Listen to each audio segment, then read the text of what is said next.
Hi, everybody.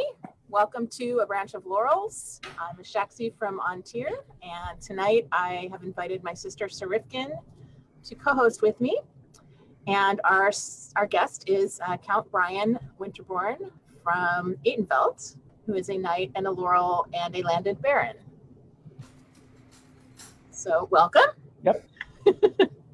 Thank you very much for having me. It's been fun already, for sure. So we usually start off by asking you, what is your SCA origin story? How did you find the SCA and what made you fall in love with it? So when I was 18 or so, I was a Denny's rat, right? That was one of the places you can go smoke cigarettes and play D&D and just hang out until, 5 a.m. So we'd go and we'd hang out and, we'd go home and then come back the next day. We did this for maybe like a year. And one night I didn't go. And the next night I came in and all my Denny's friends were like, "Oh man, last night you totally missed these dudes kicking these other dudes' asses." I was like, "All right." And they're like, "Yeah, these guys got in a fist fight and it was crazy." And these two guys, who it turned out these two drunk guys were harassing this girl. And these two guys beat up these two dudes. Okay. These guys came in the next night and my buddy Jonathan was like, "Hey man, those are the dudes who beat up those guys." And so I said, "Hey, let's sit down, let's have a dessert or something." So we sat and talked, 3 hours or so later. We're like, "Hey, tomorrow we're going to do the SCA and we're going to go do some fighting." And I was like, "Oh, that sounds rad." My dad showed me it back about 87, 88 when I was like 10 or 11. And he took me to the park and it turns out this big, huge war, his buddy from work invited him. And so we started talking. So these dudes took me out to fighter practice, Barony of Sundragon in West Phoenix. And they put me in armor. And I tell you, that moment I had an aha moment where I was like, "Oh, this is now where I live for the rest of my life." And I felt so like I found my people. Everybody was rad. I was getting hit with a stick all night and getting the Jesus beat out of me. And we went to Denny's afterwards. And I said, no. I'm going to not take this armor off until it's dry, right? So I go to Denny's. In your armor? Yeah. And it was like not the cool armor. It was like the loaner bucket, and then the part of the bucket that fell out on the way, and then they put it back in the truck. It was that bad of loaner armor. Yeah, but it was cool for you. Yeah, no, I thought this was the best thing ever. I thought it was the best. And I had like football pads with a t-shirt over it, spun dome, dragon wings, I was Conan, and I was like, "Oh, this is the best."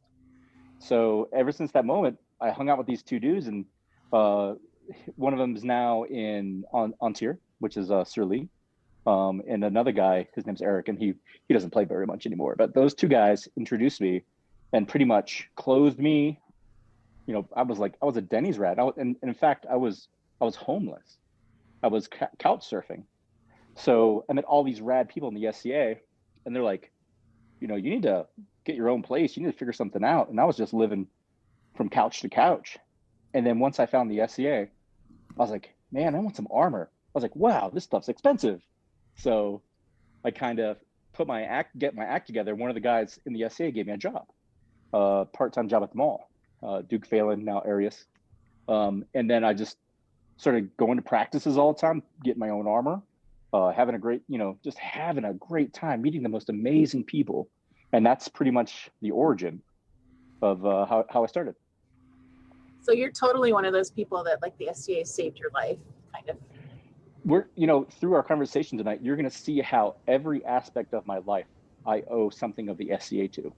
Every aspect, from getting me motivation to get off the couch, and getting a job, to and through that job meeting my first wife, who I have an amazing daughter with, and then through that story, becoming a founding baron, which through an area where I moved to for a job that I had become successful at, transferred me. So then I came to an area, and it was called the Shire of Granite Mountain, which now is a barony. And through all these different aspects, we'll go through all of them if you like during the conversation. But like every aspect of my life, I can go, if it wasn't for the SCA, I don't think I would have learned that skill, would have met that person, or been given the self-confidence. And that's the hugest thing that SCA gave me, was a huge amount of self-confidence. That's really cool. So how long did it take you to get into your own armor? Pretty quick. I had a girlfriend and I was like, hey, I really want to get into this SCA, but these guys can put me in everything else except for helmet. And so she bought me a helmet, and then it didn't fit right. It was one size too big, and it was like, a $75 helmet. And through Sir Lee and through just a bunch of guys at the time, nameless amount of people who would be in and out of garages, Sir Casca, we'd go down to Casca's house, and Casca decided, hey, because you're a Chinese persona at the time, we should build you a Chinese helmet. And so Sir Lee was like, well, I'm going to get all the materials. Let's go. So we drove to the metal shop, picked up all the materials, drove back to Casca's, and every Monday afternoon for like 3 hours or something, we'd work on that helmet. And, at the end of a couple of months there, we'd go to practice too. So he's like, Casca said, if you got to keep going to practice, and I'll keep working on this helmet. And every time you go to practice, we'll come back the next day, which is Monday. Practice was on Sundays, and then armor shop was on Mondays. So we would do like 2 or 3 hours before armor shop started, because it was open to the entire Baroness Sundragon at the time. And we would just sit and talk, and all these other people come in, and like that's where I felt the community started. And so people come in and start doing elbow cops and knee cops, and I would help them and learn different things like how to paint a rivet, and how to properly finish a hole so it doesn't mess up cords or other bits or leather or whatever. But it took me, I would say, a year from when I first started to put together something that I thought was armor, right? And then it became a passion from that on, is always just having a new rad kit, putting together the coolest thing that you saw, whether it's Crusader or if it's Norse or if it's late period.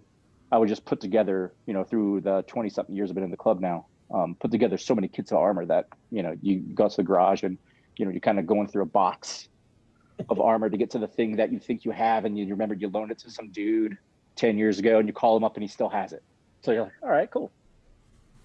Awesome. So you started Chinese because of Sir Lee. Yeah. I love his name, fits him on so many levels. It's just great. So what's funny is there's actually 4 of us. It was Lee, myself, which was Quan. There was Feng Shimpo, which is his now is Lucius James. He's a really rad dude. And then there was what was his name? It's been a while. Not Li Sulong, that's Dustin, but there's another guy, and I can't remember his SC name because you had like 4 of them. You could never figure out what he wanted, so it was always hard to keep up, right? But we had these names, and when we go to like the list mistress, right, we'd go, hey, what's your name? She'd go, hey, what's your name? And I'd say, my name is Quan Hu Ming, second brother of the Peach Orchard Pack, first brother would name all the brothers with all their long titles. So I'd be like, and can you please write that down on the card so I know that you're going to say it, please? Right. And so and there was 4 guys in the tournament. Next thing you know, it's like a book of all these names and everything. It was kind of like we wanted to give ourselves notoriety and nobility, with our names. And it was really cool.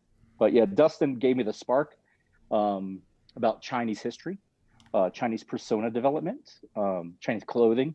And I faded out of that when I met my first wife. And I was like, and I sold all my gear, as one does when they're 20 years old and met a girl. But I sold all my gear, and when I was coming back, I couldn't buy Chinese stuff off the shelf. There's no place you could just go buy some Chinese stuff, and except for if you spent months and months and months trying to recreate it. So I thought the easiest thing for me to do was just to drink the Western Kool-Aid. So I became a European then. Very cool. So I'm still stuck on your fighting journey for a little bit longer. Sure. Yeah. Did you eventually squire to somebody? So I was squired 3.5 times, and that's a story in itself. The first time I became a squire was to Sir Seth Williamson of Exeter, who was in the barony of Atenveldt at the time, and he moved around. I think he's in Ontario right now. I think actually, his name is Sir Seth. And that was really quick and short-lived, because, and being 19 or 18 at the time, he had a girlfriend I didn't really get along with. So it was a little abrasive for me. because I was like basically thrown into the deep, and all of a sudden it's like you're a squire now, so you have to learn this stuff, and like you have to know this and X, Y, Z. And I was like panicking, so I started hanging out with this different Knight Sir Icar, Bloodsworn, also from the Baron of Atenveldt, now lives in Onstera. And I was squire to him, and I just had an amazing time with him. He taught me so many rad things. But what's funny, in our relationship, he was abrasive to other people, so I would watch that relationship of being abrasive to other people. And it's not because he's a horrible human being. It's just he was the marshal at the time of the local group, and he was expecting people to armor inspect, and he was flunking weapons, and all this, really the stuff that you should do, when you're trying to follow the handbook. And so he decided the game wasn't for him very much, and decided to move on. So he got I think married or something, and then started a family. And so I was still a squire, and then I think a year passed after that, and Lee, who still lived, and he was still a squire here in Atenveldt, and he was like, man, I know you really want to do this fighting, and you really want to do this journey of the SCA, but wearing a belt to somebody who doesn't play might not help you in your journey. So it's a huge, and Seth was right next to him too at the time. So imagine having that with your first knight, and then one of your best friends go, you might have a better journey if you decide just to move on and find somebody else. It sounds like I'm breaking up, right? But so one of the weirdest things in the world I've ever done in the SCA was I made that decision right there. I was like, you know what? I'm not going to be a squire anymore. So I took a knife and I cut the belt tip, which had his arms on it, right? Cut the belt tip off of it. Then Seth grabbed it and took it out of my hand, did some Seth magic, and then tied it to his belt and said, this is always to remember that, of this journey that you're going to have, I'm going to wear this, right? I was like, oh, wow, this is so cool. And so then we took this belt, and on site at this event, there was a Master Yago. I think he wasn't laureled at the time, but he had a forge, and we go up, had a couple Amaretto sours in us. I was like, hey, can we put this belt in your forge? And had this big flowery spiel. And he's like, okay. So we burned this belt, and we're all just looking around in it. I got a little emotional. I was like, is this the way it's always going to be? Am I going to find these knights, or I'm going to have issues with every single one? And after that, I took a break, and a few years later, I put together some more gear, hopped back at it. And this is about 2001 or so. And the years, it might be a little dusty because it's been a minute. But at that time, Baylor was king. And I got my AOA for, participating, and I was really invigorated back into doing it. And then when Baylor stepped down, he came over to my house because I loaned him like a monitor, like a 17-inch monitor, which was top tier at the time, right? And we were playing Diablo. So we had all these guys from the SCA playing Diablo, and they're always like, hey, you should come to practice. I'm like, yeah, I'll come to practice. And never show up, right? And Baylor comes to my house. He's like, man, I've always thought you're good. I've always thought you have a certain dedication to fighting. I would love to see you do that. And when you decide that, I would love to help you on your path and become your knight. And I said, well, hey, man, that's really rad of you. Tell you what, man, let's do this man-at-arms bit, and we'll do it. I've been working on my gear. I'll just do it. And I jumped in. I started doing it. Then he decided to take a break. So fast forward now to 2005 or so, as I've been in and out. I go to the big events, go fight, go revel a little bit. And then one day I was just at work, and I was like, man, for some reason, for these past X amount of years, I still think about becoming a knight all the time. Like, I think about what it's like to see that belt in my armor bag. So how do I do this? And then I thought of all my friends that I had in the club, meeting them through the time. And I looked, and like half of them were like knights. I was like, oh, wow. It's like, did I miss my opportunity, right? And so I go through the list, and one of my buddies, who I wouldn't say buddy at the time, but loosely affiliated, and we always had a great time together and smiled and stuff. Sir Tuna just got knighted about maybe like a year ago. And you interviewed him a few weeks ago. Now Sir Ferris. And I was like, over email, I was like, hey, dude, I want to become your squire. Love, Brian. Send. This is like, seriously, I mean, we have the emails. It was very blunt to the point, but it's a little more like, hey, you know, I'm doing okay now. But to the point was, hey, I want to become your squire. Send, right? He responded saying, I think that's a great idea, but we should talk a little bit. It's like, oh, all right. So we chatted and stuff. And he's like, well, you'd be a man at arms. And at that point, man at arms to me was like a death sentence. I was like, oh, man. All right, let's do it. So we hung out for a year. So, and this was 2006 when I was squired to Tiernan. And he whispered in my ear, and this is going to be a part of the long journey. He says, I'm never going to fail you. Like, you know, like the others before, right? So he whispered that in my ear, and I'm just, I'm a teary dude, right? So I'm just like, I go out and revel it off, you know. And we spent this amazing journey of 2 years just traveling and putting the armor in the car. And, you know, every fighting event, we were there. We were just throwing stick the entire time. And we would be on the phone, on the text message. That was back before unlimited text messages were a thing. So we're like, I have $300, you know, text message, just to Charlie.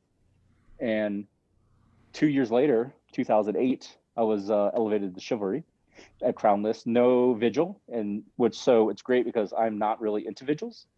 There's a whole thing behind that, but so boom, got knighted, sent on my way as a knight.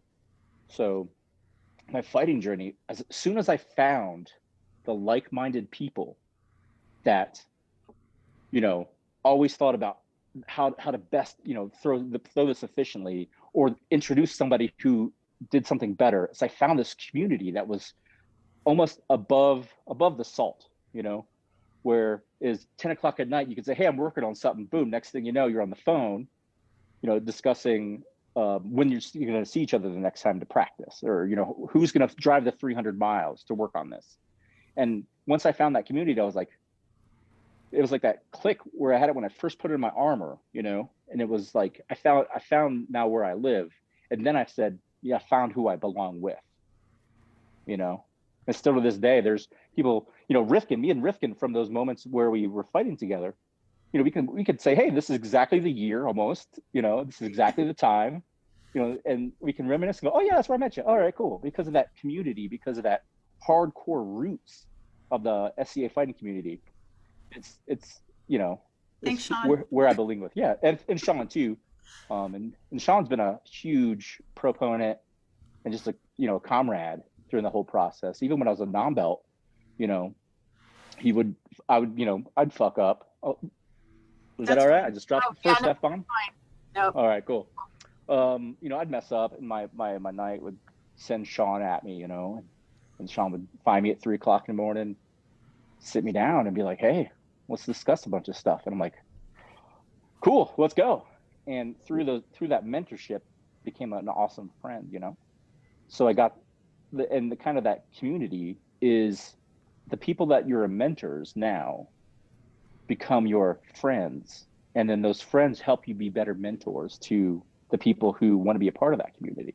So I think this whole, you know, Simba circle of life type thing, but definitely those Las Vegas, and if Rifkin, if you go back and think about it, all the people that were non-belts at those, except for maybe like one or two, who were, you know, traveling for those Vegas sessions, or have all been chivalry or royal peer at this time, you know? Completely true. I just wanted to say too, like the SCA is like the only place I've ever hung out where your mentors actually, when you discover they're human and they become your friends, it's actually even better than when you had them like on a pedestal or whatever, because they're real. They're really genuine people that love what they're doing. Absolutely. Anyway. Just the relationship. Yeah. You know, I think, you know, when I first started when I was 18 or 19 years old, you know, we'll just say 19 now for the records, is when I went to the revels and I went to the fire pit at night, and you see all these big, huge names, like they're all talking about, this guy is, you know, he's a duke, it's been 6 times or whatever, you know, and you see these giants, right? You're walking among giants of these great tales and stories, almost like out of a D&D game. So it's a big, huge turnaround. So when you're walking along with giants, and then when you're hanging out the giant's house, they don't have any shoes on, you see that they're regular people, and you see like the, bacon fat burns them as well, or, you see them upset because they just had a divorce or something. It's kind of neat to see that, to have that behind the curtain thing where, it's people believing they can do better. And so, having those wide eye moments when I first started, and I still get them now, when there's certain people I hang out with. So it's very cool. So tell us about this vigil thing. Like, Oh yeah. what's your aversion to vigils, and how did it begin? So I don't know. I think Inner Kingdom kind of anthropology is, and I'll preface, I'm a horrible communicator. I stumble on words. It's just naturally how I am. But vigils, they get the populace around. They get the people. They throw a party, or sometimes, or they have a tent out in the middle of nowhere. People walk up and solemnly discuss things with the person that's the candidate. And my opinion, it's very straightforward. Is if I had something to say to you that could have changed your life, that could have made your path easier or better, why did I stop? Why did I do it now? Why didn't I say it 6 months ago? Right? We have to treat everybody like they're obtaining peerage and they're going to become a peer, because those people will also be our next kings and queens and baron and baronesses, pelicans and laurels, or just there'll be a really rad dude that goes to the event, right? So if we have to wait for one specific moment when they've already obtained it, right, then it's almost, for me, and this is just my opinion, it kind of devalues the words, because I'd rather be a part of the journey than the finish line, I actually can relate to that a lot. I feel like vigils, for the most part, are really contrived.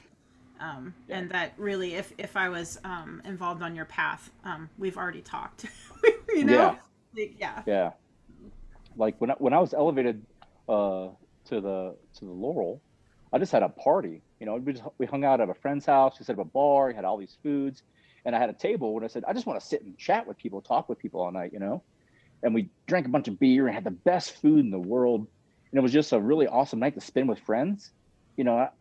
I think I would have lost something the first time, that when I was elevated to the chivalry, if I was in a tent, because when I was elevated, it was a surprise. I was on the second round of Crown list, and the people's reaction was true and honest. It was in that moment. We all shared my moment with me, and still to this day, I see people that were there, and we kind of reminisce. You sit around the fire and have a drink or something, and you'll reminisce, and we'll start telling stories. And people are like, when I saw you become knighted, is because it happened so fast. It was so pure, so true, and your reaction to it wasn't, you've been thinking about it for a week, what you're going to do and say. Have you memorized your lines? It was, it was, hey, the king wants me in this order. The chivalry says yes. Let's rock. Let's go. It was, now it's time to do some work. So that's why I have attended very few vigils, even when I was crown. I did not attend them, and I've attended a few that have actually been very eye-opening for me. So as I get a little older, I start to teeter now.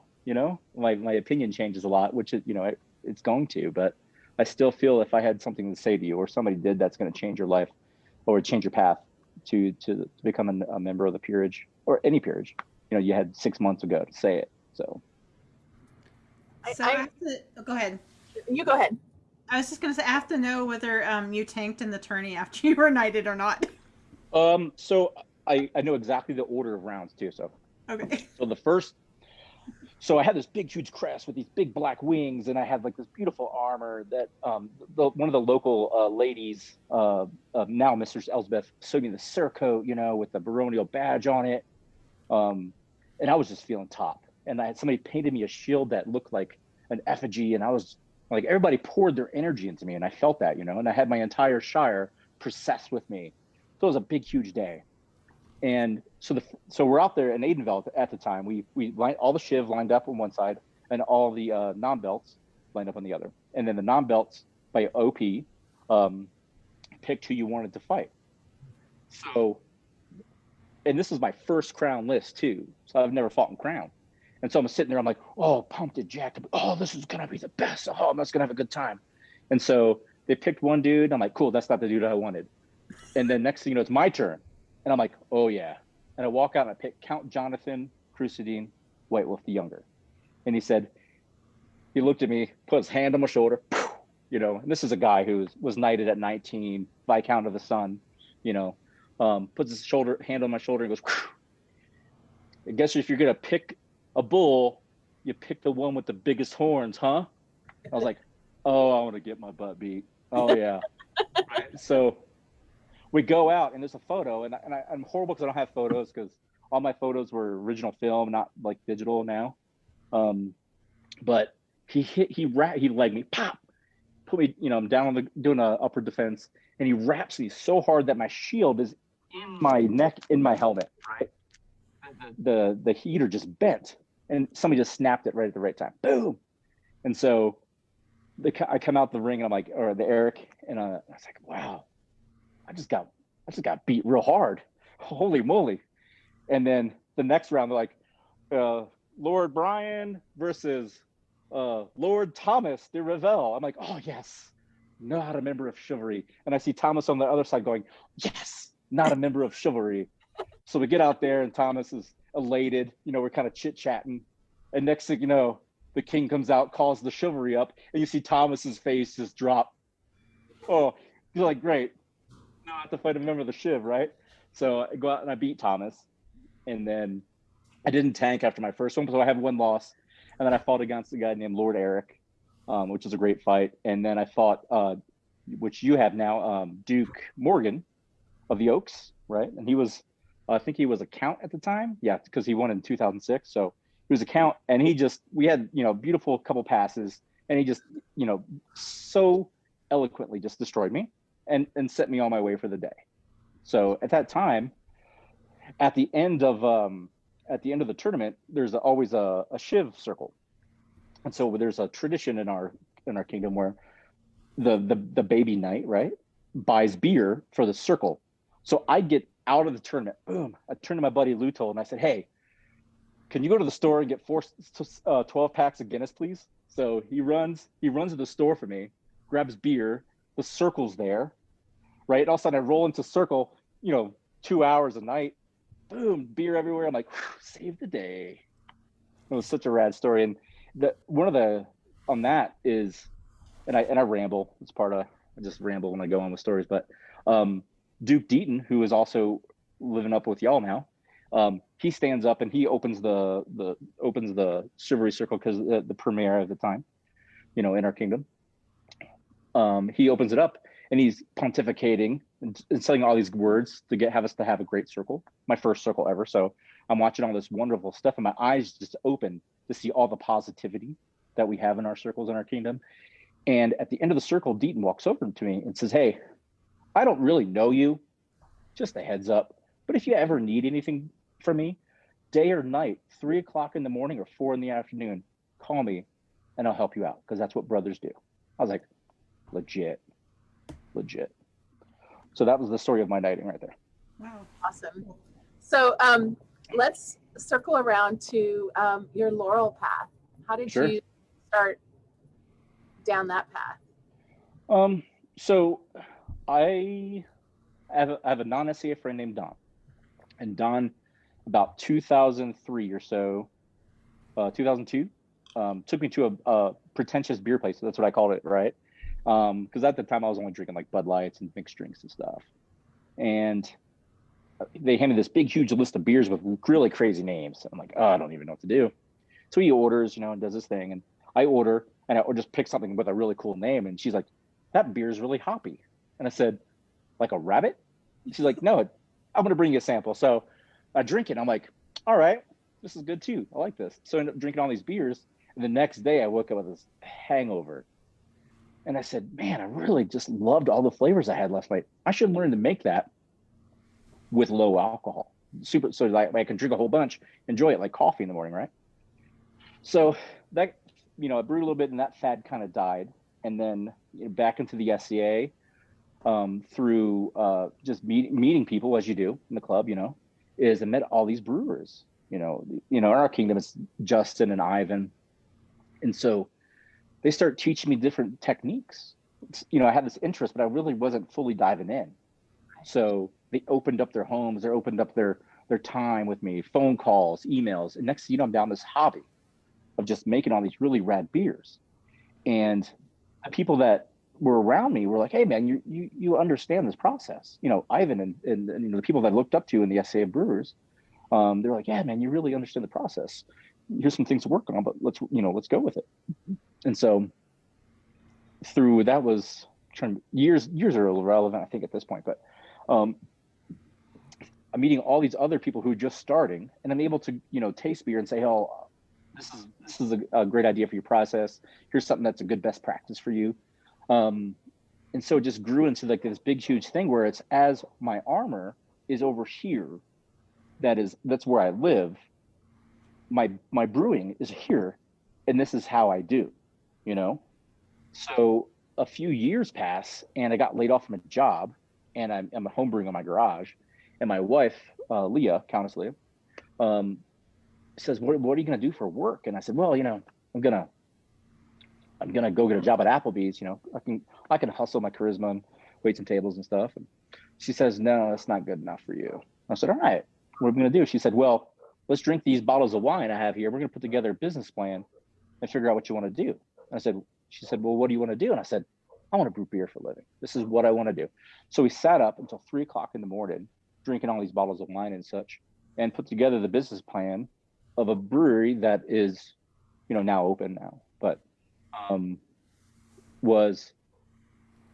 it was almost where I fell into it, because I happened to have the right person pushing me in the right direction, and had the right people around me encouraging me. And these are all SCA people.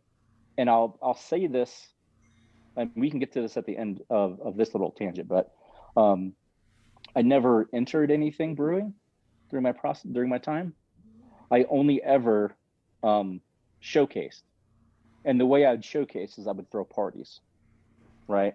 So before I had the commercial brewery, we go to an event, and I'd bring 200 gallons of beer to an 800 people event, and I would use those as my feedback process, right? We party all night, we sit around, we'd make hot wings all night, and I would use that as kind of like my sensory panel, and I would, all these brewers would come up, and next thing you know, we'd have circles of SCA brewers just passionately having a place to talk about brewing processes and the historical data that people are passing back and forth, and our favorite authors and stuff. Because I don't know about with y'all where y'all live, but it's hard for us to have alcohol on a lot of sites that we would normally have A&S also with.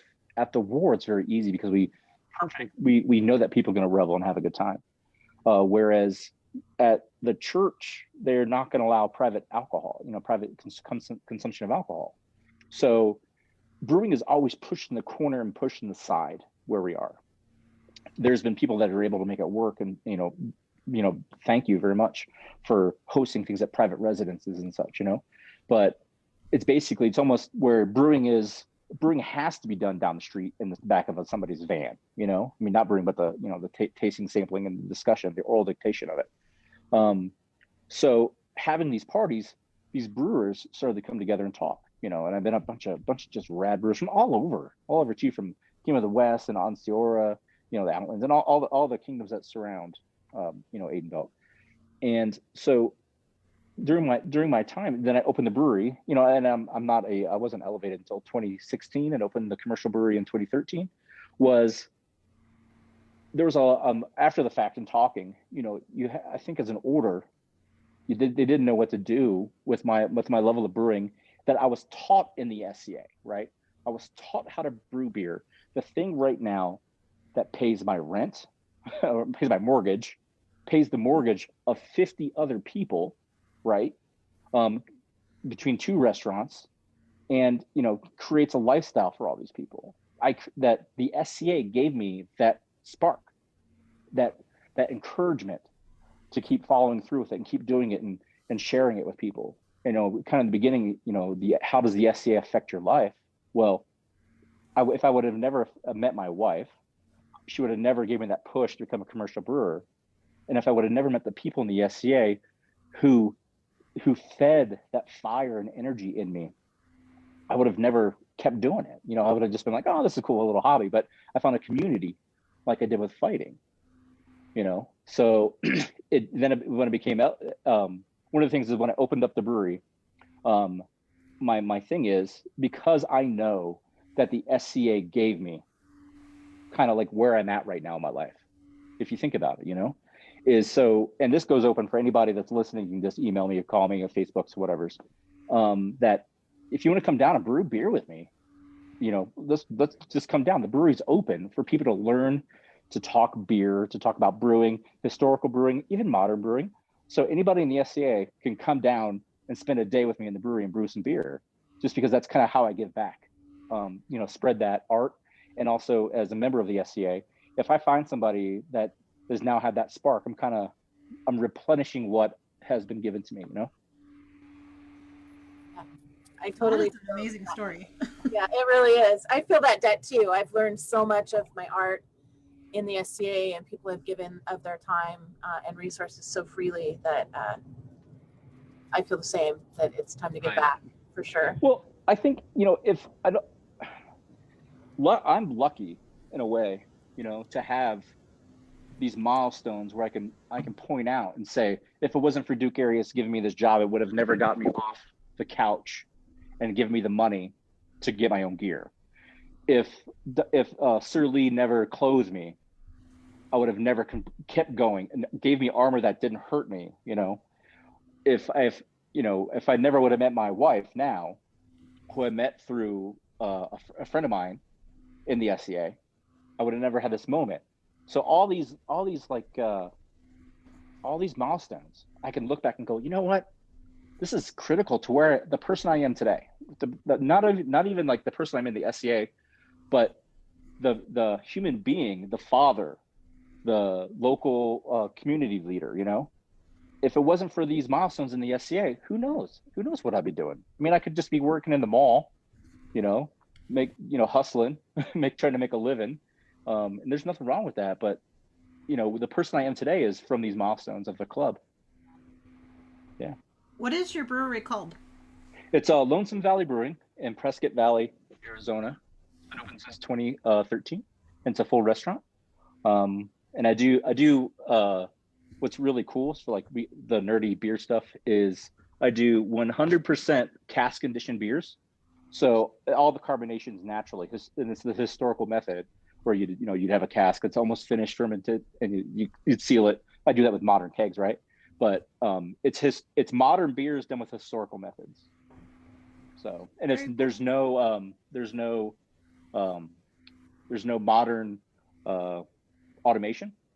So it's levers and taking temperatures manually, those types of things. So when I'm making 240 gallons in a batch of beer, it's 100% hands on rather than just hitting buttons and moving liquids.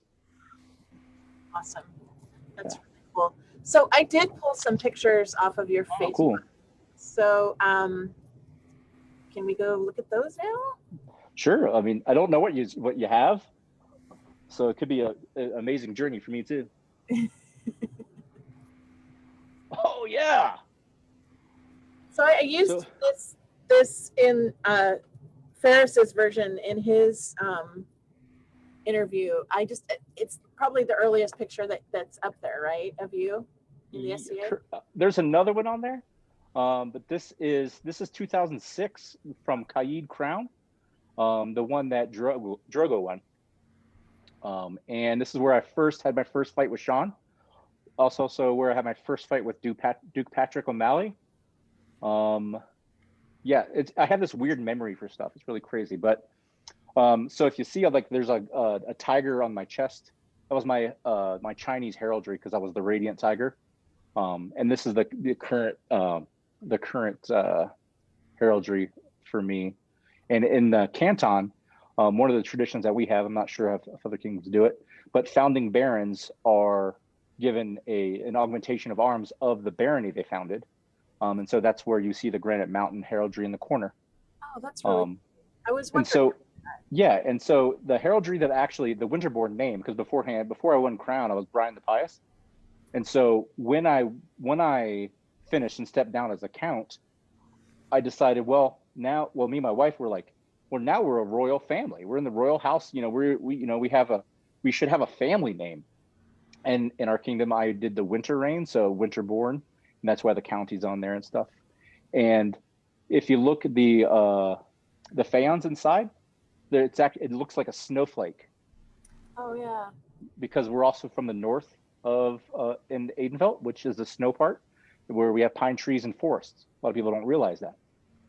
So that's why it's sentimental, because at the time when I won crown in 2013 or something, what was it?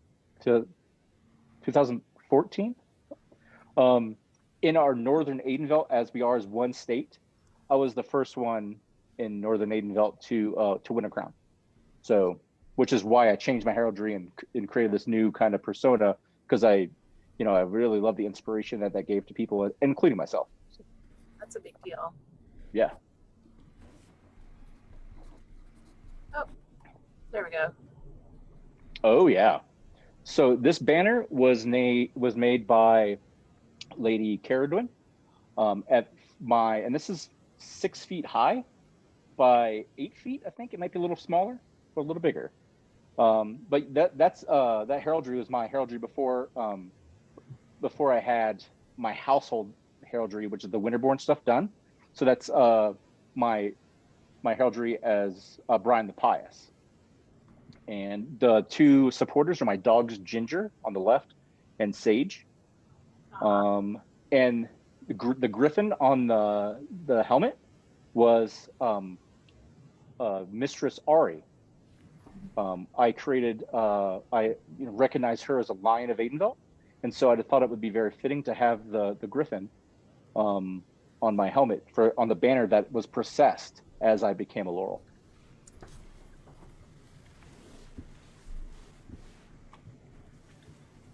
So there are so many pictures of you and Right. your wife, and Uh-huh.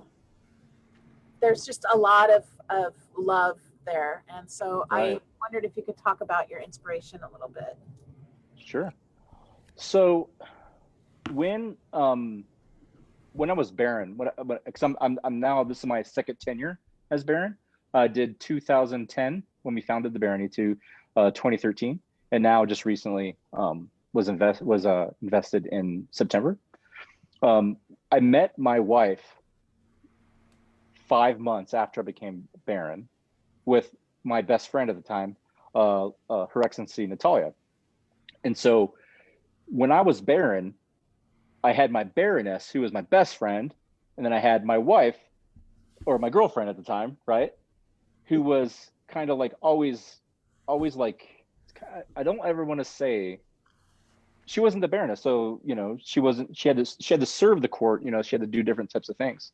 So when I had the options to fight for my girlfriend, my lady, I always took them, right, as Baron.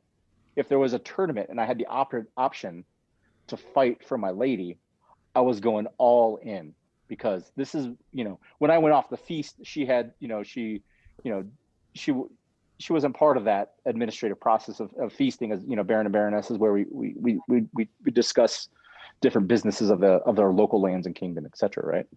So when I had the opportunity to fight for her, I was going full in. Every fight was just this opportunity that was given to me to wear her favor. When I was wearing baronial arms, that favor became the focus, and that kind of gave us this routine that when we fight in tournaments, we fight as a team, where she knows this is this time where we fight is her and my time together, and that's how we play it. So when we fight tournaments, I would go out, next thing you know, because of this whole, when I was Baron, because of this whole new mindset I had of inspiration and love and stuff, that I was winning, and I was, it's consistently in the tops. And I felt like my wife empowered me to say, you can, you can do all these rad things, you know? So when I stepped down from being Baron, I had the opportunity to fight for her in Crown the first time out of my gate, and I was hell bent on having her a part of something besides just being the Baron's girlfriend, you know. So you'll see, in this picture specifically is a really cool picture, because this is after we've been crowned, and I had finaled maybe the past two ones as well. And one of the things that me and Joanne, or Leah, were trying to have kids for the longest time, right? So we always had this, I'm not saying that, we did not win again because we were trying to have kids, but we always had this, we have this togetherness that it's crazy good, right? So we're trying to have children, and we're fighting in these tournaments, and we're lovey and romantic, and these moments right before I go out and fight is I get to be with her in this beautiful medieval environment, right? Where I get to look behind her and see all the people that are her, part of her entourage for that particular moment, and she is there 100% for me,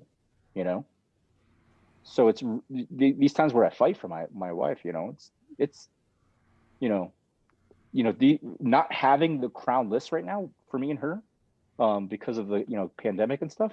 That's like our Super Bowl twice a year. I mean, we spend months designing the things that we were wearing. Like the clothing is all designed to match and go together for different types of eras historically, and also weather at that particular time.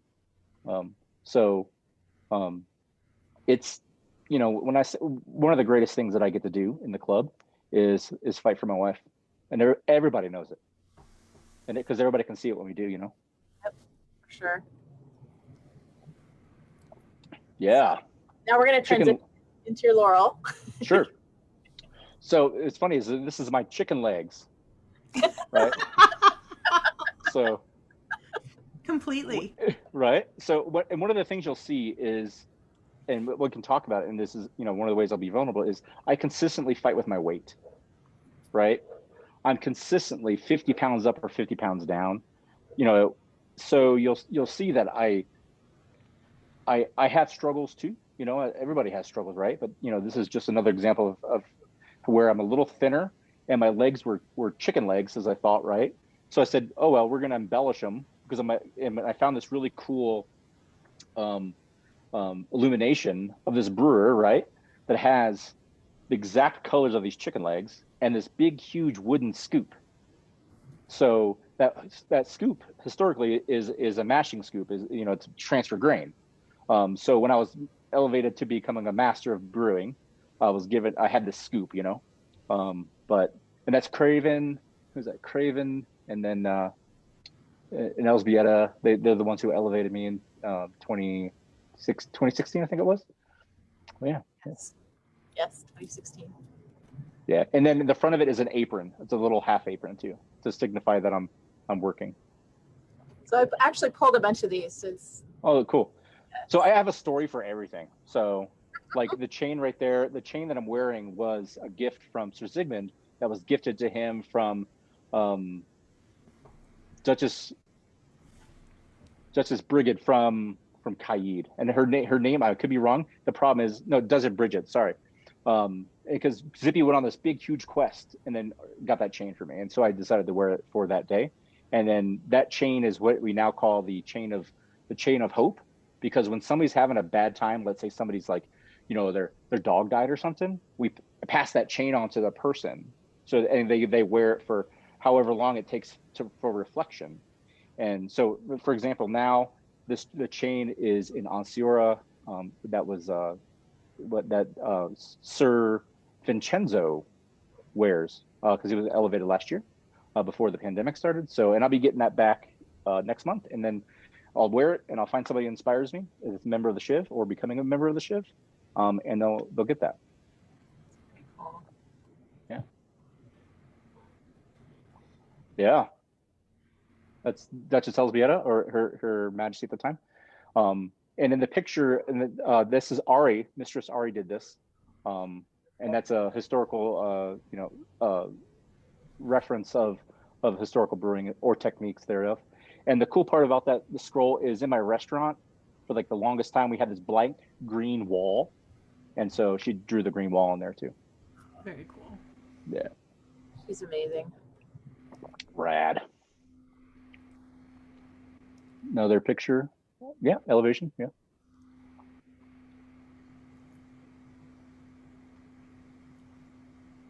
And so you'll see if you go back to the other one real quick, you'll see that there's a beanie, Yeah. right? So the kind of the tradition that became with that is certain members of the northern part of Atenveldt, when they're elevated to the Laurel or the Pelican, they wear gnome hats or beanies. So that has the laurel wreath embellished on a beanie. Because everybody calls me a hipster because of the brewery, so yeah. Required. Yeah. And this, I was listening to everybody talk at my elevation, say their words as members of the populace or the chivalry, etc. And that was a really moving experience. You can tell you're a little teary-eyed. Yeah, I remember that like it was yesterday. I just love this. And I'm 6 foot. I'm over 6'1", and there I'm probably 270 pounds, and Craven's a little shorter than I am, so it's kind of funny.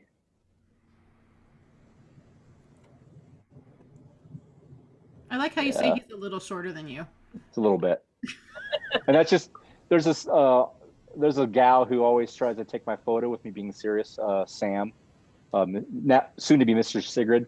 And so she always tries to, I think this might be hers, I'm not sure, but she always tries to catch me with a smile or whatever, and I do these goofy faces. There might be a picture or two of Rifkin making this same face. Good job, Rifkin. Yeah. This is a cool photo because I'm heralding my baron and baroness in, and then later in the ceremony, or later on in the court, my wife was offered her laurel. Oh, awesome. Very cool. Yeah. What's weird is I can tell you, look at photos and remember memories. I can tell you what I had for breakfast. Wow. This is a really cool picture too. That belt was made for me by Duke Arthur O'Flaherty. The day that, and I was given it, or he made it when Granite Mountain became a barony. So I wore that when I was baron, when I was founding baron, and then when this gentleman Eben was elevated to the Order of the Chivalry, he was the second person locally in our group ever. Third person, if I didn't say third person in our group to be elevated to chivalry. So he was given that belt with it has like the baronial ermine on it, and it has a ring on it in the baronial heraldry. So it was like this huge. And the thing that's funny about it was I left it in my car, and it had rained like a week before, and I didn't know because I was getting all ready. I didn't want to forget. I was like, man, I can't forget this, And it had mold and stuff on it. I was so upset. But we were out there cleaning it up, the whole bit. Kind of funny. Oh, yeah. This was supposed to be with the other picture of you two. Smooching. Out of order. Right. So I love that you guys like plan outfits and do something different for each crown. I just think that's amazing. Well, it's also kind of neat because me and my wife, we've been super like when she met me and I met her, we already had years in the SCA apart, right?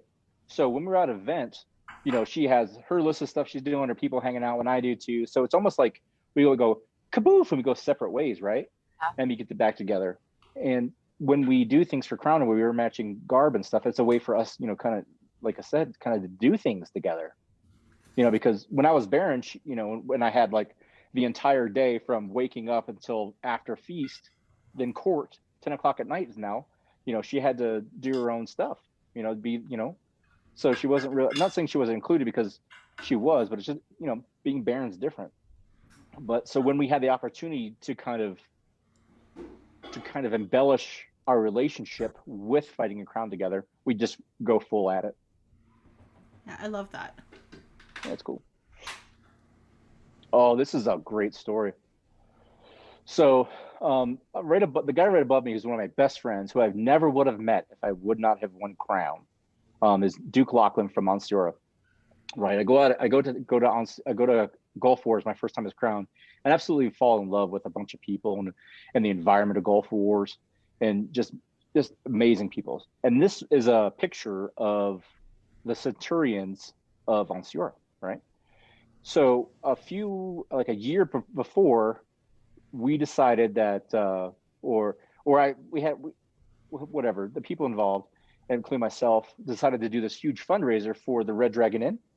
Oh, excuse me, the Green Dragon Inn, at the Gulf War site. So we did this fundraiser that they could sell beer, right, and not have to pay for it. So we drove out 3 kegs of beer from my brewery that we all brewed. That me, Sir Michelangelo from Outlands, and Sir Cathal, who was a member of the Centurions, brewed it. It's called Centurion Red. Then we drove it to the Green Dragon, and they were able to, for donation, get beers, right? And so this is the night where all the Centurions who paid for my gas at, this is, I can't remember the year, but they paid for my gas to deliver this beer to the Green Dragon. So we spent the evening just drinking this Centurion Red Ale that was brewed, and just having an amazing night. And then they all dragged me to the Onstioran court, where the king, King Jason, made me the patron saint of the Centurions, and the real title is the patron saint of the drunken Centurions. So I got sainted, right, that night, and they gave me one of their cloaks and stuff, and yeah, there it is, right? So it was the coolest experience being brought up with hundreds of people at this court, right? And I was made a Centurion, right, of Monsiora. But you'll see on the bird doesn't have the star, because I'm technically, not a member of the Onstioran populace. But that's and they all signed it. So they all did these, put their calligraphies on there, or just signed their names and stuff. So that's covered in signatures from the Centurions, from the process of us doing this really cool thing for the Green Dragon Inn. And it was just this rad. Oh, thinking about it just makes me long to be with friends, Yeah.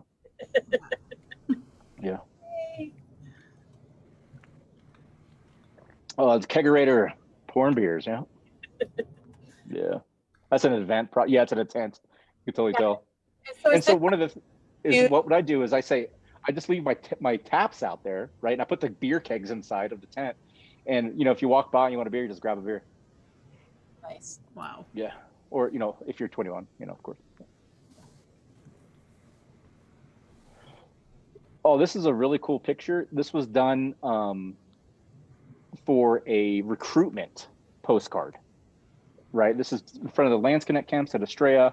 That's Lord Lucius and Lady Mo, and then there's me in the center, and Guinness, and then one of my good friends, Josh, Nico, is on the bottom, and he's part of the Lance Connects. And this is part of a whole picture scheme from recruitment postcards for the club. Very cool. Yeah. Well, so these were done when I was a deputy main for Estrella. And you'll see the gal up in the upper right, Lady Burkadai, actually did these. I think it was it could have been, I can't remember if it was Mistress Lala, but I believe it was Burkadai who did these really cool things about, did a hashtag, this is how we serve, and found all sorts of different people working at SCA events, and did this whole kind of homage to people making the SCA happen. What happened to your arm? I blew it out. I did a distal biceps rupture the week before, or the 2 weeks prior at Crown. So I'm in the final fighting Al-Anon at Crown, and my bicep ruptured. Oh my God. And yeah, and so I was on the main staff for Estrella. So I get out Monday. I go out until Thursday morning or something. I drive back up here where I live, go under surgery, full anesthesia, because I have no support structure up here. Everybody I know is at Estrella. That night they bring me back down to Estrella, right? And so I'm being taken care of at Estrella pre-op or post-op after getting my arm done. And then the next day I'm back on staff having a good time. I'm being driven around, of course, and the whole bit. And, and luckily the people that were involved, Elizabeth and Damiana and Michelangelo, they rocked. They did an awesome war. But yeah, my bicep falling apart was kind of a oopsies. Yeah.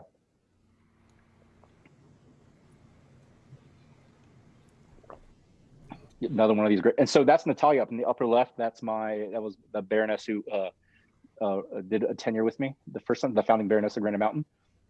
And then you see, and over another one is Gwillem, and I forget his lady's name because names are weird right now, but they're a founding Baron and Baroness of Erzul. And I can't remember the ladies on the bottom left name, and that is Tiernan and Sabia, who now live in the Outlands. This is one of Tiernan's lineage pictures. So you'll see Tiernan and his lady, and then right next to him is Sir Oslof and Lady Ima, and then Dongal and his lady, Iona, and then me and Leah on the end on the left. Every big event, Tiernan tries to get all of his lineage guys together. We used to have ice cream, so he would take all the squires out for ice cream. Nice. And so now as we've gotten older, we can't eat ice cream because we just put on the weight, but. Yeah, it's kind of tradition that Tiernan has.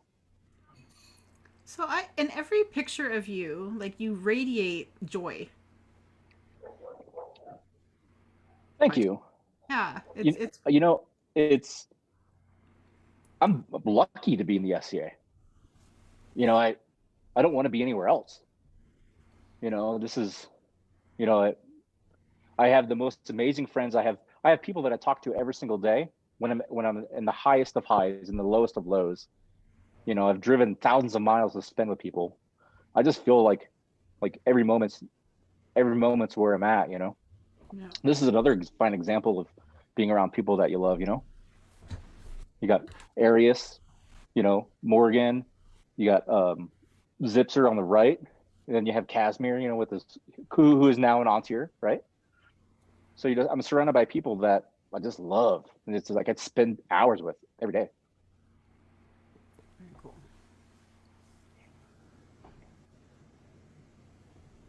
And I pulled this one because you're holding this sword. Right. So this is Fran Bolden Dionysia's reign, and I got to speak for a gentleman, Master Richard, for becoming a member of defense in our kingdom. So, and what's kind of neat about this is me and my wife were the crown who started the Master Defense and started the first three. So when having the opportunity to speak for another Master Defense, this kind of brings it back. It's almost like it settles the ground a little bit. And also in this one, I can't remember, but I believe I was speaking as a member of the Laurel. So it's very neat to do, because how do you relate fighting prowess to the Laurel mindset, and every time I have spoken for somebody, I always try to give it my all and try to think about how this person impassionates me to do all the things that this person is getting elevated for, and how I can radiate that it's almost like a symbiotic relationship. It's like this person inspires me, so hopefully I'll inspire one person one day to do the same, or I'll be inspired for even better things, We're going to be interviewing him too at some point here soon. Master Richard? Yeah, he's scheduled. Oh, that's rad. I can't remember when, but that is really, really cool. Remember what? I can't remember when, the exact date, but he's on our schedule. Oh, he's a great guy. This picture is cool. I say that every picture, right? But I was the champion of champions. I'm passing it off. That's one of the traditions that we had pre-pandemic and pre-couple events, was of all the baronial champions get together and fight a tournament to see who this champion of champion. And then wear this baldric that has all the baronial heraldry in placement of the order of the list. So whoever's first is first, and whoever's last. There it is. Bingo. Perfect. So so you'll see Granite Mountain first, and you have Twin Moons, and you have Monster Riders, Barony of Atenveldt, Barony of Sundragon, Barony of Erdsuld, and Triskathir. So that was the order of that day of who placed that day. So I got to give that to the gentleman beforehand, Master Takago, because he won the tournament that day. So it's very just prestigious in our kingdom. And my Baron and Baroness at the time, Yakamina and Azric, because I got to fight for them that day. So I got a photo, and it's really cool.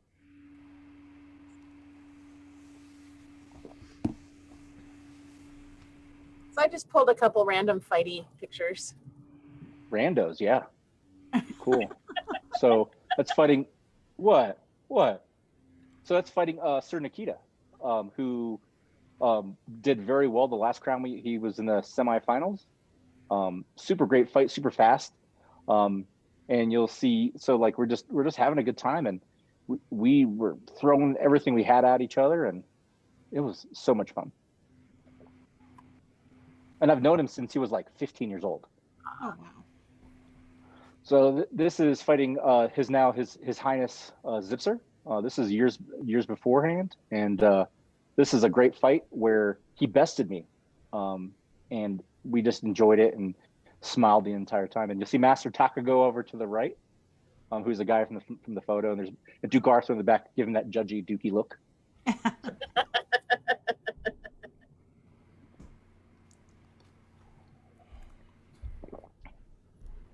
It's kind of funny to look back at all these photos.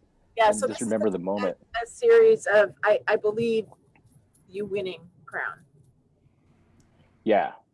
So the great thing about this photo is when I was offered knighthood, this is the exact thing I did. Was I just grabbed the ground and cried.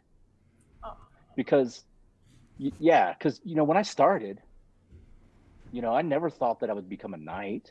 I never thought that I would win crown.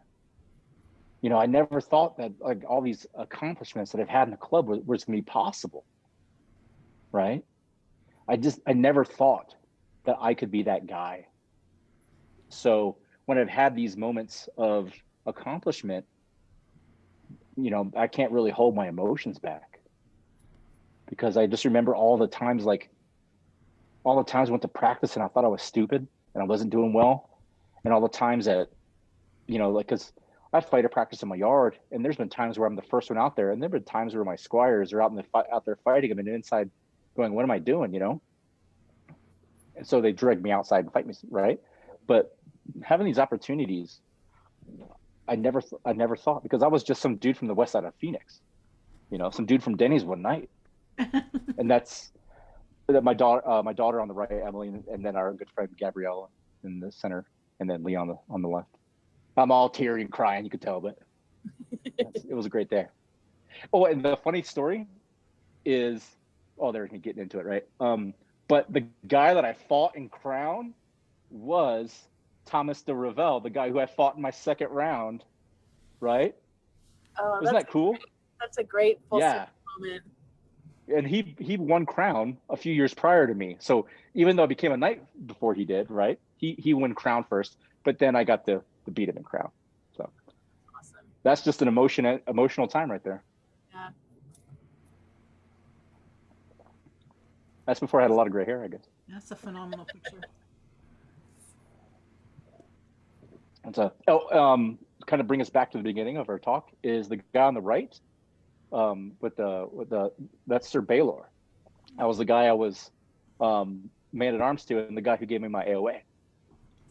So he was there marshaling, right, while I won crown. Oh, that's beautiful. I love how serene she looks in this photo. Oh, yeah. I got pictures of it up in my house. And that day, it was like, well, because, we were just some people hanging out, having a good time fighting crown. She approached being crowned very graciously, like it was almost, it's very solemn. It wasn't like this thing where it's cool, I get to go be queen. It was, whoa, I need to step back. I have I have this big responsibility, you know? It's a big So it's job. beautiful. Yeah, yeah. There's another kissy photo. What's funny is so you see the coronet there, so high on my head, because when Craven won the crown beforehand, they had to pat it. So he has a smaller head. So when I go to crown myself, so when you saw me yelling, it wasn't because it's because it wasn't fitting. I was trying to push it down. It had all this foam in it. It was almost like, it was on top of the head. So, I had somebody would grab it from me, take all the foam out, give me a coif, and then put it back. You might see it later, but. So you guys come off the field and crown yourselves right away.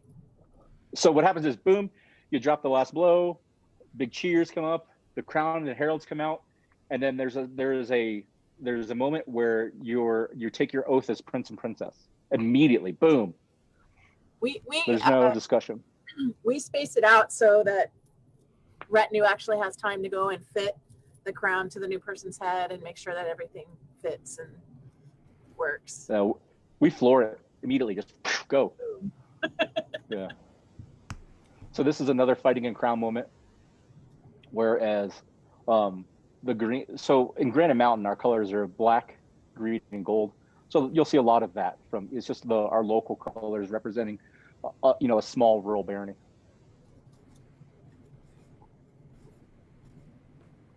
Oh, these are crown photos, so they're really cool. This is me pontificating and heralding my wife for crown list.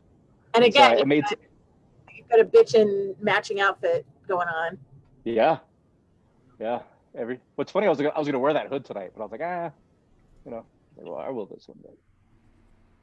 And then another Laurel picture that didn't get caught up in the right section. That's all right. Smiling, good for me. Oh, this is a photo of me giving my chain that I was knighted with away. And that chain was, the lineage was His Grace Eric von Stroud, which gave the chain to my first knight, Sir Seth Williamson of Exeter. And that chain was then given to Phelan, who is now Duke Arius, on his day of his knighting. And then when Arius was crowned and knighted me, he gave me that chain. And in my lineage, the gentleman that I gave this to was one of Tiernan's squires, who his name is Sir Demetrius, and I gave him that chain because it's part of the lineage, and a very big piece of my lineage as well, being from Phelan and Sir Seth.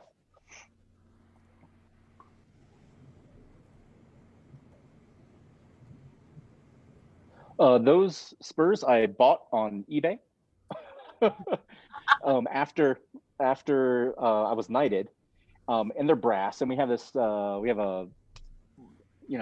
wouldn't call it tradition, but sumptuary law or whatnot that says only the king can wear gold, right? But it's brass. So I was like, all right, I'm gonna do it. I'm gonna get it done. So I start wearing it. Some of the dukes were like, hey, Brian, that looks like gold. So I went out and I roughed them up with rocks, so they just look like metal, and I left them outside so they'd patina. And then when I was king, I was like, I'm bringing those spurs out. So I put them on, and I was knighting a gentleman, and he had a bunch of guys come out from out of kingdom. And when I called for the spurs, the person who was supposed to bring them out at the last minute couldn't make it. So I took off the spurs that I had on, which were those, and given to this gentleman, Sir Finian. And then a year to that date, he gave them back to me when he etched them and strapped them for me. And it says, I can't remember how to pronounce it for the life of me, but it's the motto of my business, of my brewery. So it was just a really cool moment that this guy then took these spurs. He could have kept them forever, look at these really awesome spurs. But he decided to make them a part of his art and then present them to me of the memory of that day. I love stories like that. Yeah. And that is all. What's that? That's it. We're back to the beginning. There's a lot of great memories. Wow, that's cool. It's a lot of great time with people. I'm glad I picked good ones because you never know. You did. You did. No, it was great.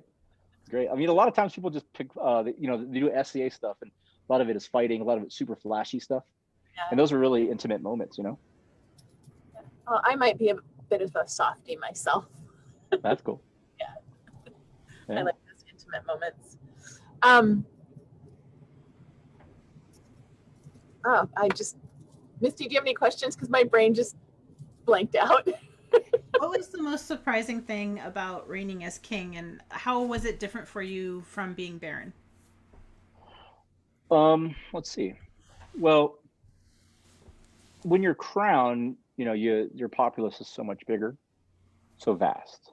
And when you're Baron, your tenure is very, with your group, and so you're very tight knit with your group. And I remember getting asked, "Oh, what was it like getting all these awards and doing all this stuff?"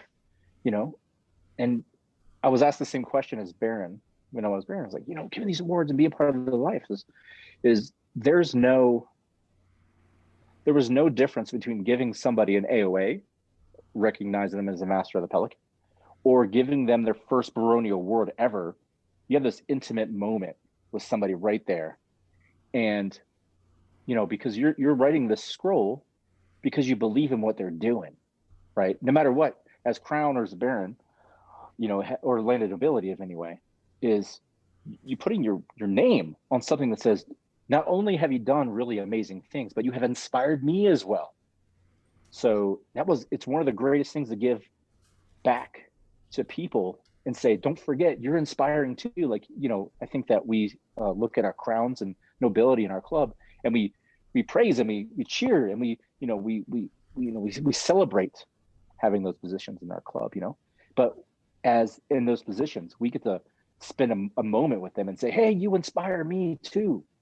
And I don't think you get that with any other club or any other position too. If that answers your question.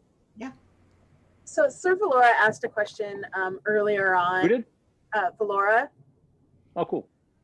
She wanted to know, what do you tell people who feel that if an artist turns their art into a business, that their work now shouldn't count for as towards the body of work towards a laurel? That's going to come back twofold. And the first thing is, I was in that position, so I can relate. That I was told that I shouldn't enter these things because I'm a professional. Well, the SCA gave me that professionalism. They gave me that craft, right? For me now as a laurel is, and what I have seen demonstrated too. I'll start with what I have seen demonstrated is there's great reverence to somebody who has taken a craft they have learned in the SCA and they become professional with it, whether it's an armorer, jeweler, etc. If you then can make it your livelihood, that's even better. That proves what we do in the SCA has tangible benefits outside of our club.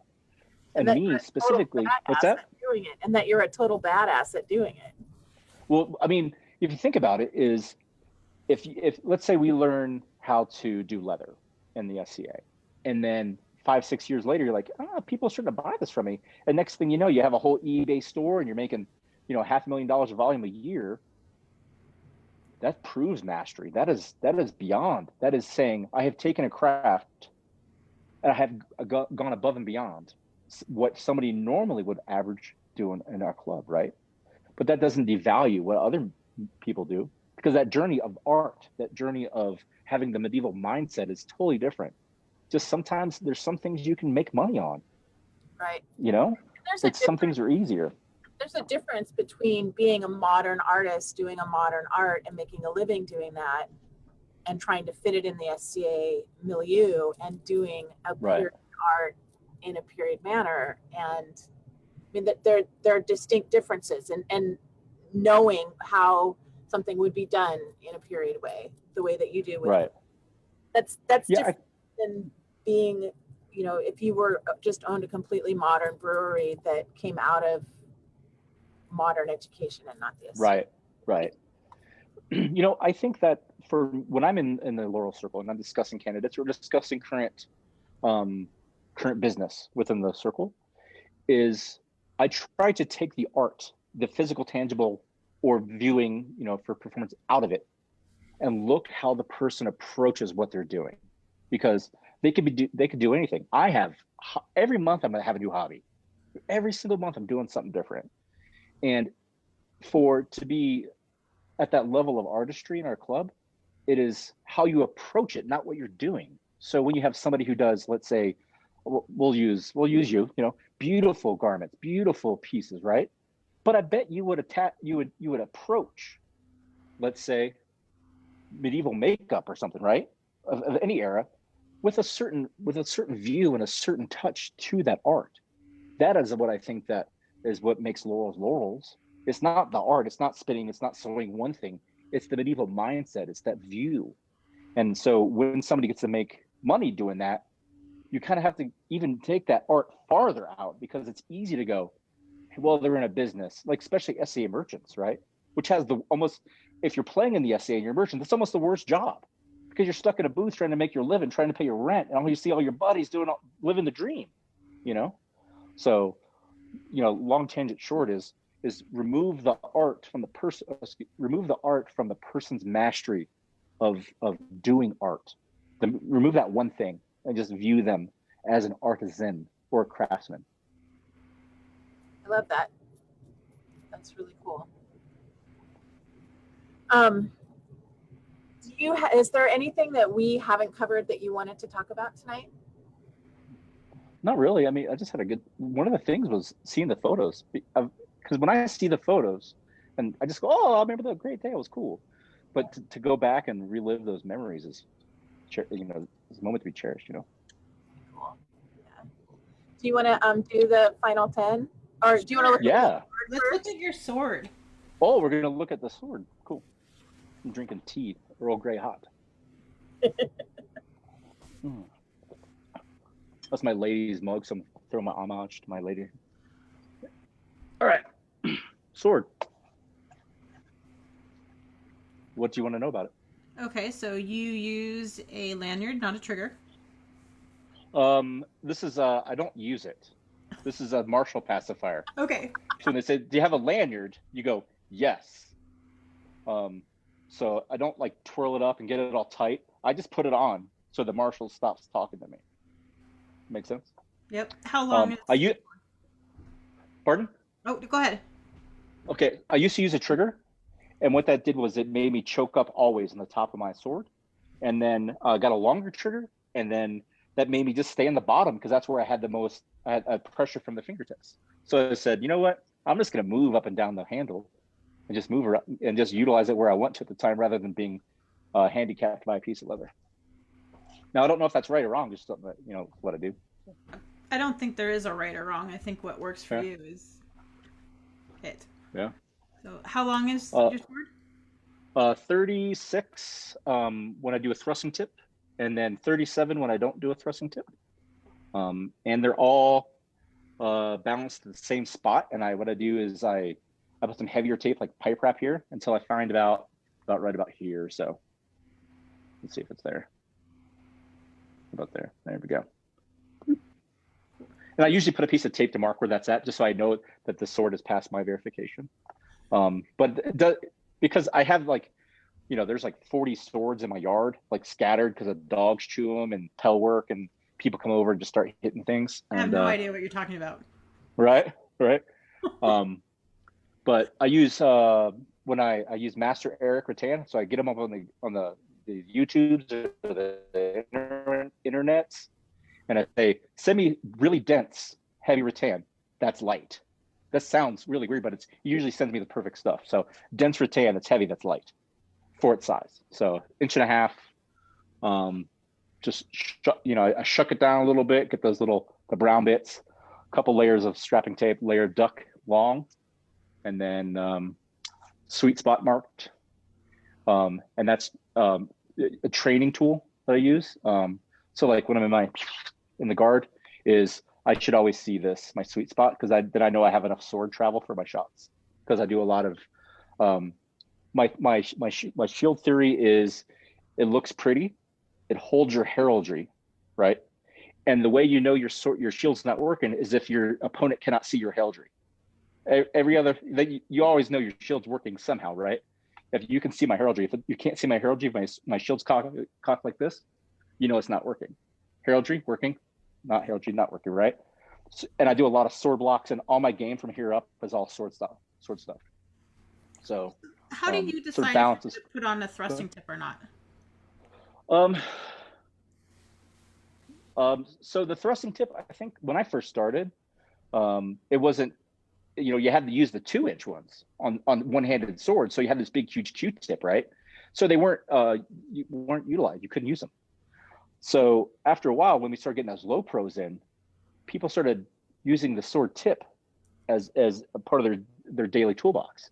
So in order to stay competitive with the people that are competing on whatever level they are at the time, whether it's Crown or Outland's Prize or, you name the big tournaments, is if they're using a tool that I don't have the ability to use, or even in my toolbox, or even to make you believe I'm going to use it, then I'm at a disadvantage. So it's mainly to stay competitive. And then what happens is everybody who uses it and gets it then becomes super lazy and just starts poking all the time. Right? Yep. Which I do totally. Is there anything else special you do with your sword?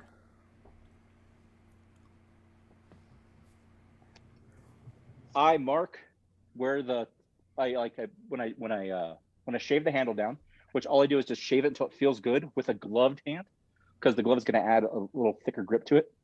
I'm with your demo gauntlet. Is I play with it around and I go do some pel work with a fresh stick, and then I mark what side of the blade feels best. So like you'll see can't see it now because the sword's a little old. There's an arrow pointing, like point this end towards the enemy type thing, So that way I feel exactly how I did when I did the pel work, but I get to be in that moment and I don't have anything new. Kind of like when you borrow somebody else's sword and they don't shave their handle, it's round, and they go, yeah, I'm a duke and I win stuff. And I'm like, oh, that's horrible. Yeah. I do the same thing because it's actually funny how many times you'll carve your sword and think that it's going to go one way, and then you go and you do your pel work and it feels better the other way. Absolutely. Yeah. So for my style of fighting is because I do a lot of sword blocks and I'll do a lot of like checks and parries and stuff, is if the sword handle is not shaved, then the basket rolls in the hand, which then takes your block and puts it in the back of your hand and wrist. So to avoid that, to stay a good grip, is it doesn't turn your hand when you shave it. And that's why I do it, because I hated getting popped in the wrist or having to turn out the wrist with you have to think about it. And I use the plastic basket hilts because I have very horrible tendons. So this takes a little bit of the hit. It doesn't transfer to the elbow. Whether that's true or not, I don't know, but that's how it makes me feel better. Cool. Fair enough. Yeah. All right. Should we do a final 10? Yeah. I kind of had to make them up because I honestly, I sort of said 100 dukes and I put all my duke things like in a corner, and I'm not sure what corner that is. Who is your favorite fight ever? Well, you can go to the basics. You can go to Uther's, Sven, Sean, but there was this one guy at Sean, which one of Sean's first Vegas deals, and his name was Sir Grim Sexwolf, right? And he was a transplant. What's that? Elegrim. Elegrim? Is it? Yeah. Okay. He's Duke's Squire, or was. Was it? Yeah. And I'd never met him before, right? And I think I can't remember if I was a knight or not or whatever. And I just had these passes that showed me what the purity of the field then becomes. So it's almost like this moment where everything was clicking for me, win or lose. Everything was like, I knew exactly why I lost. We had banter that we were commiserating rather than somebody teaching somebody and somebody teaching the other person. I was being commiserated with. And we just kept doing these passes. And it was just this moment where I was like, this is perfect. This is where I want to be. And now that I know where I want to be, I'm going to try to achieve it every opportunity I get. So this guy was just eye-opening for me. And I haven't seen him since. he probably doesn't even know I exist, right? But Well, he was in Kaid. You met him, and he was in Kaid, and yeah, he moved to Cleveland, and I don't think he's playing right now. So, oh, no, just super inspiring moment where, you know, I left to feel better. He was squire to Rifkin's consort, Duke Sven. yeah. So that's Yeah. kind Originally from Ontario. The style, the little shorter sword, lots of up top clicks. That's kind of where I took all my upper game I have now is watching. Like, so I live in a rural area. So the way I learned to fight the best I could was I made a database of how you win, and I've lost it through various computers and stuff. But how you win in the SCA by sword shot selection, and how fast you got to do it. So like at the time, YouTube was still in its infancy, right? And so I learned that within a minute and a half, you should win the final round of Crown. You know, you should be able to do it. And if you're not winning it in a minute and a half, then you disengage the fight until you're able to engage the fight at a minute and a half. And then I think it was like 85 or 87% of all Crownless fights were won by the flat snap. So my plan was, and going forward, and still is because I'm lazy, is I'm going to win the fight with my flat snap in a minute and a half. And if I can't win, I'm going to back out and disengage until I then recover. So I learned how to fight by traveling. Yes. What's that? It's lost. This database unfortunately, because like. Go ahead. So I'll tell you all about it. Okay. So what I did was I took all these fighters that were there, and there was, you know, crown lists from all over the place. But the video was horrible at the time. This is 2006, 2007, and so it was all standard def 480p type stuff. And so I was sitting there with blurry images, writing things down, and creating and putting it in the computer, like leg shots. Like what range would the leg shots be set as light more often by statistic, right? So I learned how to fight by statistic. Like if your sword's in this zone here, statistically you can only 3 shots that are going to be strong enough to go through the fight, right? And if your sword's back here, you have them all. If your sword's in like the Iron Chicken, you have to bring it back here, so you know that these little pushes are not going to do a lot of good work, right? So I just created these statistics, and then I trained myself going, if he's standing this way, statistically, he's going to throw a leg shot. And then the coolest thing is me and Tierna, my knight at the time, when Sir Drogo won his crown, and the Kaid, that from that photo, kind of bringing it back, the memory, is I was watching the fight, and before these guys, and it was Edward Sinister, I think he was already a Duke by then, I was watching it, and I had this moment where I was able to call the shots just from statistically what they were throwing. And Charlie was like, whoa. And I was like, whoa, it's crazy. And so I just took that, and then I kept watching YouTube and YouTube and YouTube. And then I started traveling more, and I got to apply it, and I got to talk with people and say, hey, do you know when you put your sword up here, you only do this shot? And they go, no. And I go, no, you do. So, and I thought I had the magic winning stuff, until other people started utilizing YouTube as like this huge training tool. Now it's like, now I'm reinventing my fighting style and stuff. Who is your favorite person to watch fight? Wow, that's a good one. Because we're talking beauty alone, or historical fight. Historical fightings is Sir Mons out of Kaid. He is just historically just in his element. Or Duke Guillaume. Duke Guillaume from Kaid is another one of those historical fighters. And I'm just like, I want to hang out with them and be them, and like wear a superhero outfit with their heraldry, because they're so just like beautifully historic fighting. There's a bunch of sport fighters, like Lachlan from Montserrat, who I spent a lot of time with, is a sport fighter. But it's just not a graceful style for me, but I like watching it. Duke Sven from Ontier, who he doesn't probably know, but for YouTube, he lifts his foot up and he points his toe up straight. Mm-hmm. And so that's always a marker of like his finesse is up to jump in. So I started mimicking that on the Pel. But there's just certain people that, I can name names, I can just watch, and it's not about winning or losing. It's just like watching these guys engage in the fight. Like Estrella at sundown, right? Or Gulf Wars by the pickup tree is where you see this most amazing thing of craft refined in fighting. And those, like, I can watch whoever shows up there all day. But there's like, Duke Max out of, I think Duke Max out of Tramiris was probably the most graceful dude I've ever seen on his feet. So, yeah. Very cool. Now I want to go to the pickup tree at Golf Wars. Oh, you haven't done the pickup tree? No, last year was going to be my first Golf Wars, and super bummed. So all the people, so at Golf Wars, the fighting isn't like all day like Astray. Astray is like this big meat grinder, and we're going to hit each other in spears in the face so hard all day, right? And for 4 or 5 hours. At Golf Wars, they're like, we're going to fight a little bit. We're going to go stop. We're going to eat some lunch. We're going to go fight a little bit more, and then we're going to be done.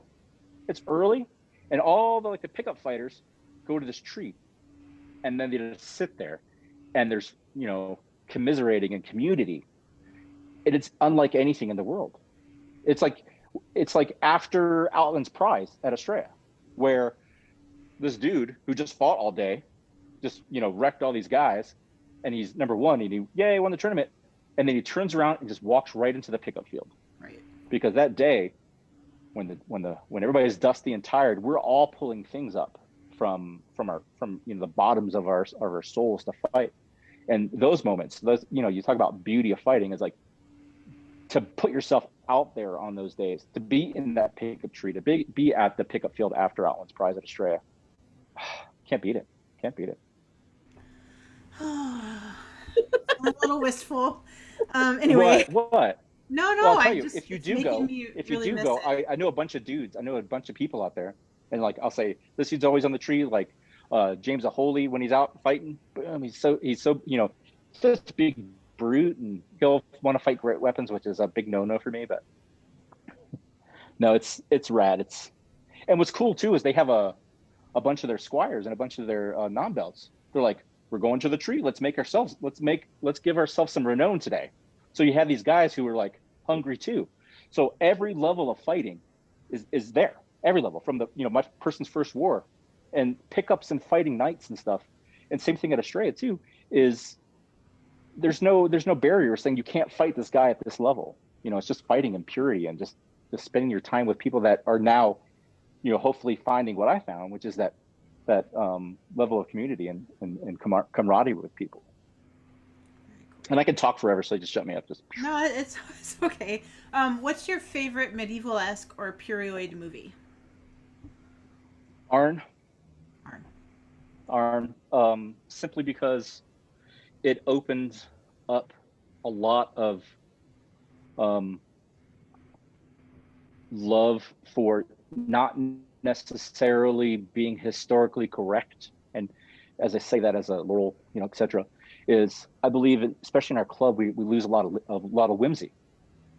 We lose a lot of, I want to be Conan today. I don't want to be, this high up guy, or this member of nobility, And Arn was like, it was historical-ish-esque, Same thing with of course, Knight's Tale, right? It's historical-esque, So, but Arn specifically, because it gave you enough history to make you want to believe, but it was enough fantasy sprinkled on top.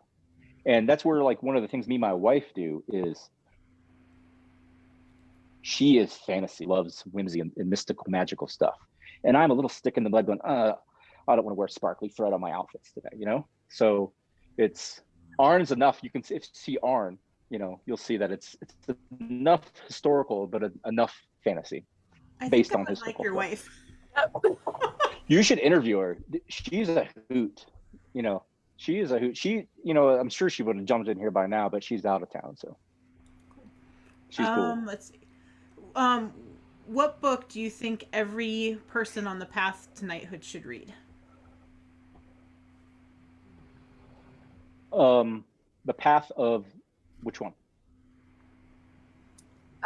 Do one for each. Which, just any path of peerage? Okay. So as for me, when I was a squire and I was doing that path, it was The Anvil of Virtue by Servetus. It gave me enough historical understanding in an SCA context to know what it could be if you wanted to know how to approach things if you wanted to. And at that time, that was the reading. That was the reading at the time. And this is going to sound totally weird, right? But as a Laurel, it's D&D 5th edition. Yeah, because you have to believe. You have to make other people believe with what you're doing. You have to have this level of being in it, but enough of disbelief where you are not sure about it, so you're hesitant, so you make different decisions, and then once you fully dive in of that role play, then you can totally view the outcome as what it is, as like with art as it's pure, but with D&D has it's an adventure, and it's about rolling dice, but it's about the story, right? And every art has its story. My garment has a story. I can tell you who made it when it was given to me, and if it wasn't done, and so they were sewing it on me as I was wearing it and walking around. Everything has a story as an artist, and so to be a part of that story, you have to understand somebody else's role in that story. So just like sewing for the crown, yeah, cool, we'll sew for the crown. But if you just sew for this squire who only has like 3 tunics, he now has his favorite tunic that you sewed for him, and now when he becomes a knight or when he becomes crowned, his story is as of one of giving and receiving, so just the way I view it. I love that when you make a tunic for somebody and you double their wardrobe. Yeah. Well, the thing is like when you first start, you don't know who's gonna stick around, so you're always a little hesitant, because I'm like, I've given away hundreds and hundreds and hundreds, maybe even thousands of dollars of armor and stuff, clothing, etc. But when you have that one person who gets the SAA, gets the stuff that we do, and you make them something, right? I have stuff that's 20 years old that when I was very young and thin fit me perfectly and wonderful, but now it just sits in the closet. But because I don't want to throw away that memory, That's pretty beautiful, actually. Anyway, let's see. What is your favorite Estrella story? Some we're not going to discuss because I happen to have, I'm not going to say I've grown up in the SCA, right? But I've been 18 years old in the SCA. I've been 30 years old and single. So I've had all these amazing life things, being a single man out in the flirt. I was married for 10 years. And I was married as a young knight to my first wife who never played the SCA. So I was always just, out by myself and, never got, never kind of ventured out of too many barriers, So my favorite SCA story is, let's see. Wow. All right, you ready? This is as far as we're going to get from me today. So me and Sir Zygmunt were squires, and we thought we were well-to-do squires. We thought we were like, we're going to be knights. Oh, it's going to be so rad. We're going to go around doing knightly stuff, like having squires and going to circle and, getting mustered by the king at Estrella, and it's going to be so good. So when we got asked to do Queen's Guard duty Friday night at Estrella, or Saturday night, whatever it was, we were like, yes, we'll do it together as friends. And I said, well, what are you going to do? They're like, well, we need you to stand outside the encampment and guard the feast or the tea or whatever's going on. And we're like, yeah. So I turned to Zygmunt and I say, bringing beers? He's like, yes, bringing beers. So we both get our medieval coolers, as we call them, which is just a bunch of bags, right? And so we just got like bottles and bottles and bottles and bottles. We probably each had 24 beers, right? And so what we decided to do was every time another member of guard had to do guard or lady in waiting or something, get them a beer and we drink a beer with them. And so next thing you know, there was like this party out in the road in front of this big crown thing that was happening at the time. And so we were getting well in our cups, right? So they, the thing ended and they said, well, let's all go to court. And so yeah, we're going to go to court. So we grab up our medieval coolers, go out to the court, and we're standing up on the side of the court. And to be honest with you, I was so tired. I was being held up just because I was so tired. So being held up in court with medieval coolers and its belongings all spread out in front of us, dressed the best we could. My knight, Sir Tiernan, comes up behind me and goes, "This doesn't look good on you, Brian. Sean wants to talk to you." This is the story from earlier. And I go, "Oh, no." And so I pick up all of my belongings as much as I could at the time, took my medieval coolers, said goodbye to Zygmunt. Court was over. Cruise back, right? And so I was like, maybe I should find Sean, because it's like 10 o'clock, whatever. It's like, all right. So I go out and start. I'm gonna look for Sean. So next thing you know, I run into this dude. I'm like, hey, come with me. Let's go party. I'm gonna look for somebody. So I end up having this group of people with me, and so I end up reveling until 2 o'clock in the morning. And I'm sitting there and I'm walking.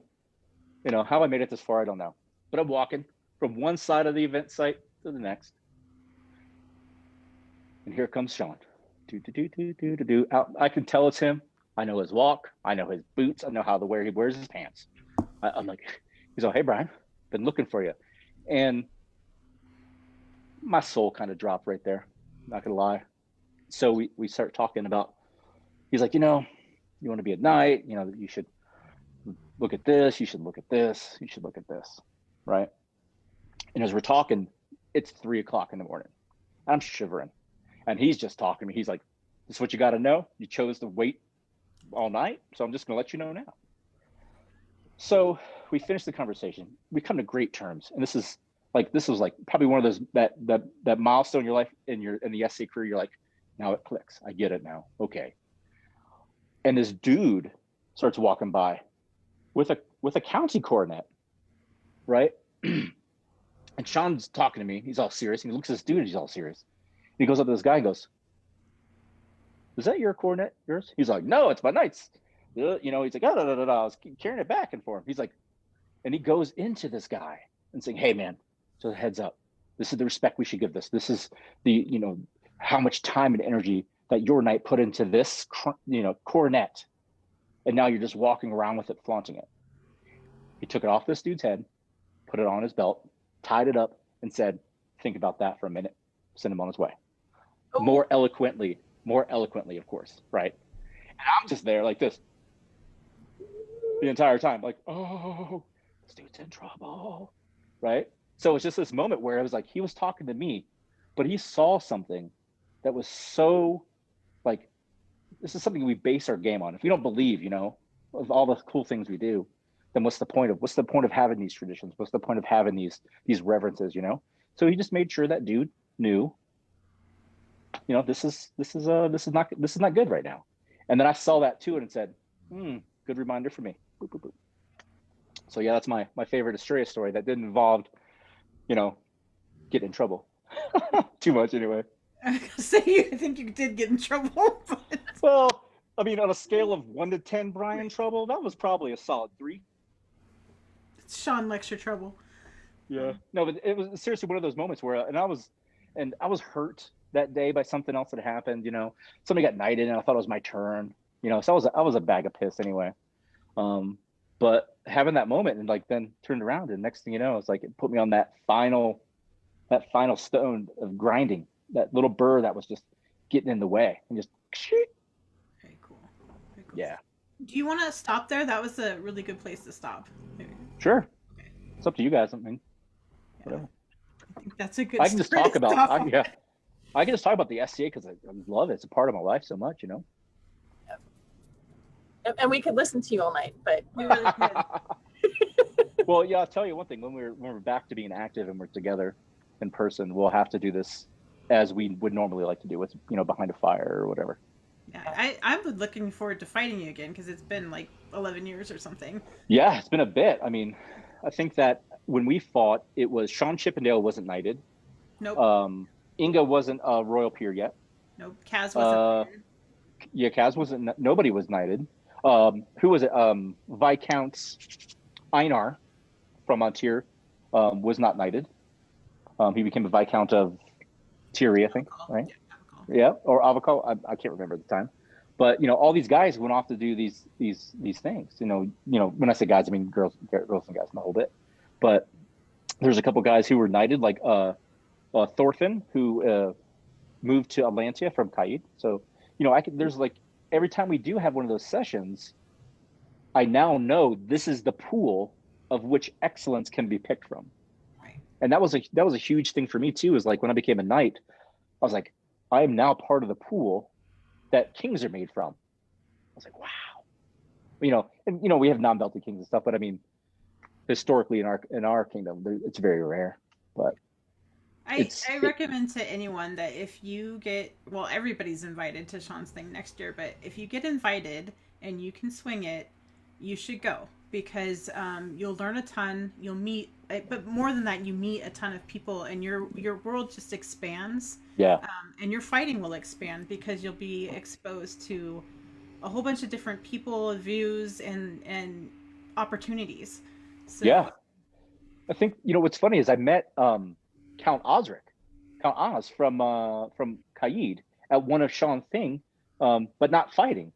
He came afterwards, and his wife made all this great food, and he was sitting back with me and Sir Cien, and we're just drinking some beers, and he's like, yeah, I fight sometimes, or putting my arm together. My dad fights in the SCA, and next thing you know, 6 years later, or 7 years, whatever long, knighted, crown. It's that culture, especially the Starcoffin culture. There's so much talent that came from Starcoffin that it's like, do you ever read the book The Talent Code? Yes.